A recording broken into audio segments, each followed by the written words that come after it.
for your constructive assessment next class.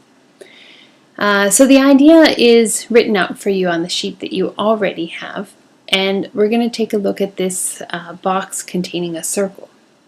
So let's say that I wanted to estimate the area of this circle, and to do it I was going to use that idea of like throwing a bunch of darts at this board, assuming that I'm not particularly good at it.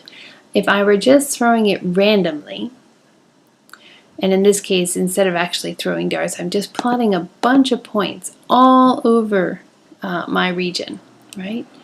And then if I counted up the proportion of my points that fell within the circle out of the total number of points that I plotted, that proportion times the area of my outlining square should actually be the area of my circle. So let's say that this area is 4 units of my actual square, a 2 by 2, and I would like to know what the area of this circle is, and I plotted a bunch of points, right? The proportion of points that landed inside the circle out of the total, right, multiplied by 4, which is the area of the enclosing region, should give me an estimate for the area of inside the circle. Now, since areas of circles are relatively easy to calculate, I wouldn't do this for area of a circle.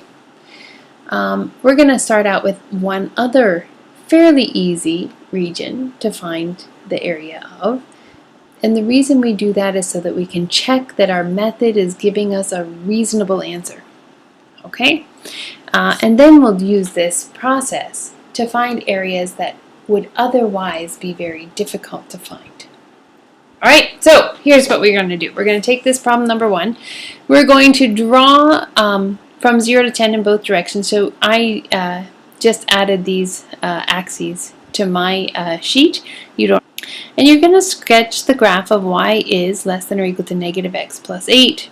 Remember, I would like you to do this by hand, please. We will do it on the calculator, but for now, by hand. Remember that this is your y-intercept, and in front of the x is your slope, and you can use that to start at your y-intercept and count your slope. Okay? And please put a scale on both x and y that goes out to approximately 10 in both directions. You could go up to 12 so that you could see this y-intercept. So if you want, 12 in this direction and 12 in this direction, and connect your points nicely, please. Likewise, do the same for this equation once you're done with this one. And within your small groups, please, there will be a region that is defined by being less than this line, being less than this line, more than the x-axis, and more than the y-axis. There will be a region that is created here, a closed region. And then I would like within your small groups that you please find the area of that small region. All right? And then we'll use our method on the calculator to see whether or not we came close to the area that you and your groups find. Alright, so please take the time to do that. Once this is done, the person who is with you will give you the instruction for moving forward.